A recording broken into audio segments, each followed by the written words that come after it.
It wasn't a sudden shift in consumer confidence. It wasn't a geopolitical skirmish on a forgotten border. It wasn't even the headline earnings report that everyone was watching.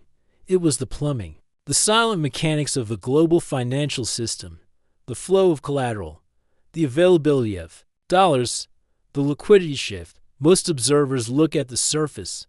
They watch stock prices. They watch unemployment claims. They watch the talking heads debating a soft landing. But the smart money watches the plumbing, because when the pipes run dry, the house burns down. The pattern is unmistakable. Liquidity is the oxygen of the market. When it expands, assets inflate. When it contracts, reality returns. And right now, the tide is going out. We are witnessing a structural withdrawal of capital, a tightening of conditions that doesn't show up in the CPI. It shows up in the repo markets. It shows up in the bond yields. It shows up in the desperate maneuvers of central banks trying to patch the leaks. This isn't prophecy. It's positioning under constraints. History provides us with a clear roadmap. We can look at specific moments where the liquidity tide turned. Moments where the insiders moved first, not because they had a crystal ball, but because they understood the arithmetic. They saw the constraints tightening, they felt the liquidity drying up, and they acted. While the public was still buying the dream, consider the first case file. Late 1928, the Roaring Twenties were peaking. The narrative was permanent prosperity, but the Federal Reserve had already begun to tighten. They were worried about speculation. They raised the discount rate. Liquidity began to drain from the system. The smart money didn't wait for the crash. Joseph Kennedy, Bernard Baruch, they didn't sell in October 1929. They sold months earlier. Why? The constraint was the cost of leverage. Broker loans were becoming expensive. The incentive was preservation. When the cost of money exceeds the return on assets, the rational move is to sell. They exited the market. They moved into cash and gold. They positioned themselves for the liquidity vacuum. When the crash came, they weren't victims. They were buyers of distressed assets. Fast forward to the second case file, the early 1970s. The Nifty 50 stocks were the darlings of Wall Street. One-decision stocks. Buy and hold forever. But the liquidity dynamic was shifting again. The Bretton Woods system was collapsing. The dollar's link to gold was severed in 1971. Inflation began to roar. The constraint here was real yield. Holding bonds guaranteed a loss in purchasing power. Holding growth stocks became a liability as rates rose. The smart capital rotated. They moved out of financial assets. They moved into commodities, into farmland, into gold. By 1974, the stock market had lost nearly half its value in real terms. Those who ignored the liquidity shift were decimated. Those who positioned for inflation thrived. Then came the third case file, 2007. The housing market was cracking, but the stock market was still near all-time highs. The narrative was containment. Officials assured the public that subprime was a small issue. But look at the shadow banking system, the repo market, the interbank lending rates. Liquidity was freezing up. Banks stopped trusting each other's collateral. The constraint was solvency. The incentive was survival. Institutions like Goldman Sachs began to hedge. They shorted the mortgage market. They hoarded cash. They didn't need to know exactly when Lehman Brothers would fall. They just needed to know that the plumbing was broken. When the liquidity evaporated in September 2008, the market collapsed. To understand the gravity of our current situation, we must look past the daily volatility and focus on the constraint engine itself. The global financial system operates on a hierarchy of money and credit.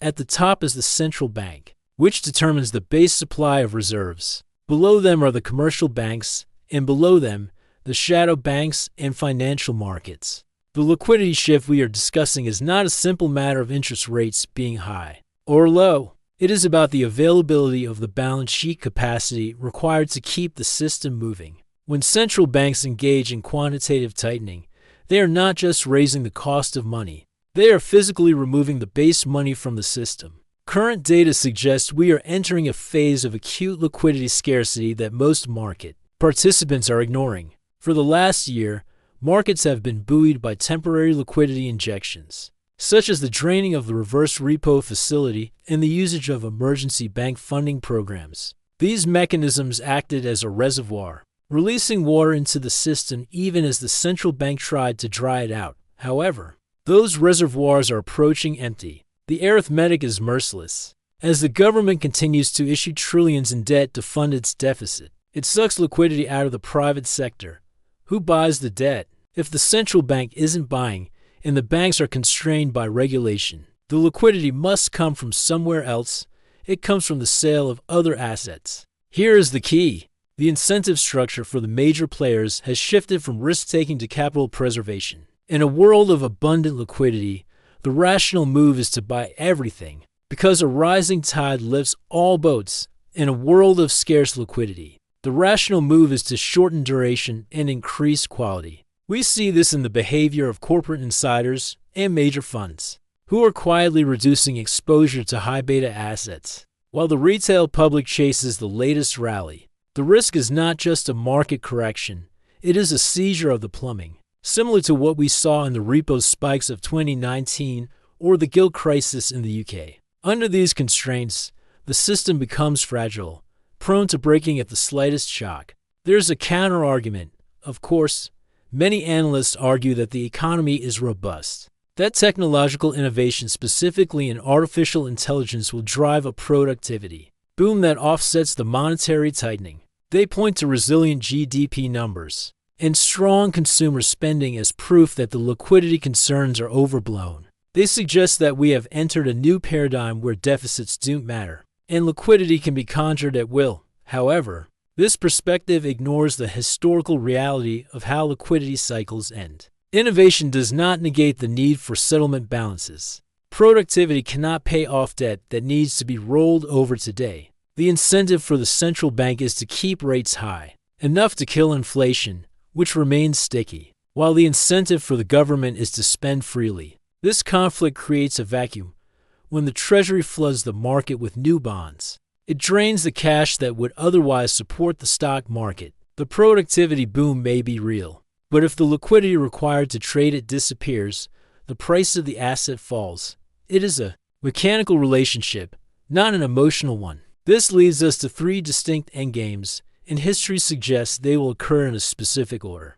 The first phase is a controlled decline. This is the scenario where central banks attempt to manage the deflation of asset bubbles slowly. We saw this in the post-WWI era, where yield curve control was used to keep rates low while inflation eroded the real value of debt.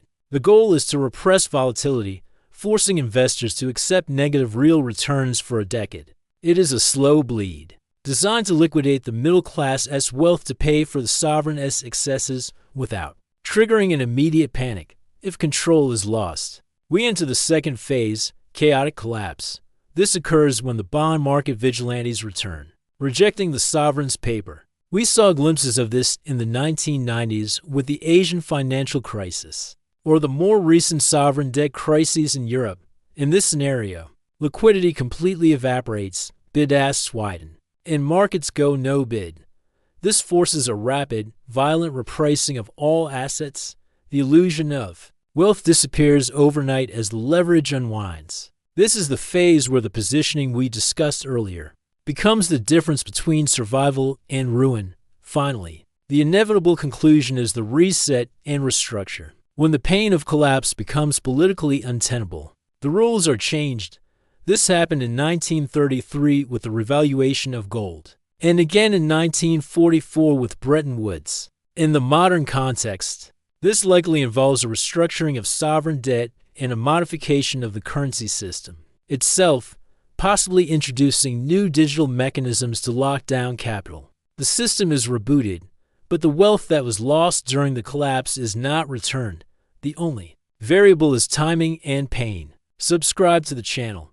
To survive this shift, you must ignore the noise and focus on the data. Educate yourself on the mechanics of the bond market. Build resilience into your personal balance sheet. The liquidity tide is going out, and you do not want to be the one left without a chair when the music stops.